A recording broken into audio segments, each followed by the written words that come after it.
let's be clear. What happened to George Floyd is a horrific act of police brutality.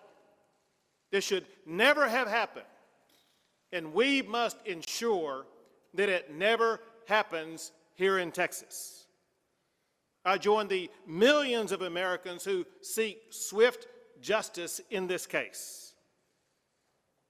George Floyd's death has touched every corner of our country.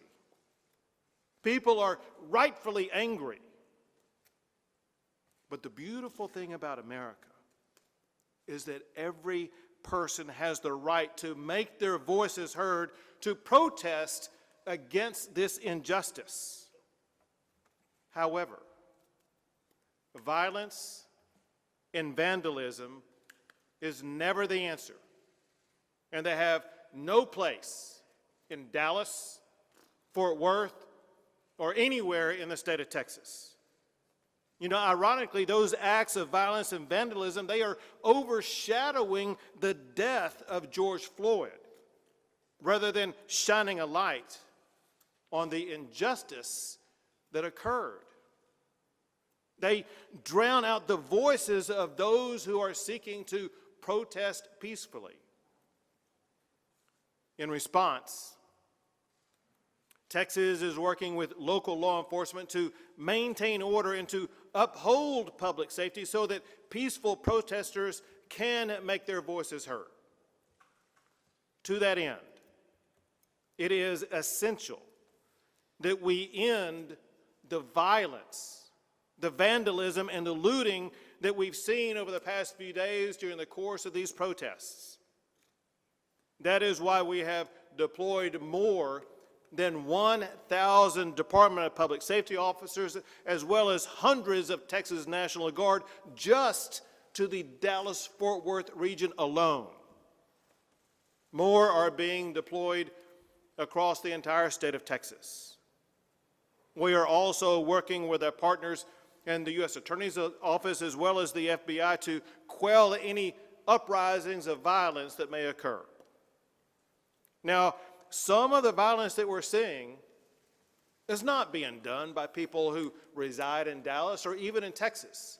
Instead, the violence is coming into Texas from across state lines. It's committed by criminals who are hijacking peaceful protests in order to plunder and in order to loot. That is why we are also working with all 4 United States attorneys in Texas to ensure that these criminals are going to be subject to federal prosecution.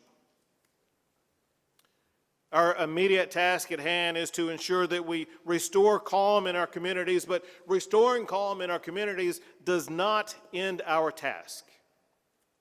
Our work will not end until justice, fairness, and equality become a reality in every part of our great state.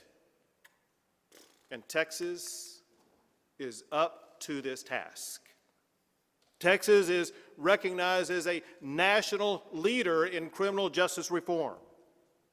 Texas passed the Timothy Cole Act, the Sandra Bland Act, and the James Byrd Jr. Hate Crimes Act. I signed a law that places body cameras on law enforcement uniforms to make a record of all police encounters. I signed into law the Timothy Cole Exoneration Review Commission.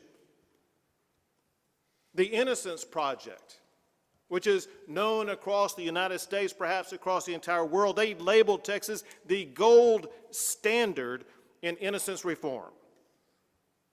And Texas has exonerated more individuals than any other state since 1989. We are up to the task of doing both, correcting injustices and restoring safety in our communities. What I have seen as governor is that Texans can overcome any challenge. We can put an end to the violence that is gripping our cities.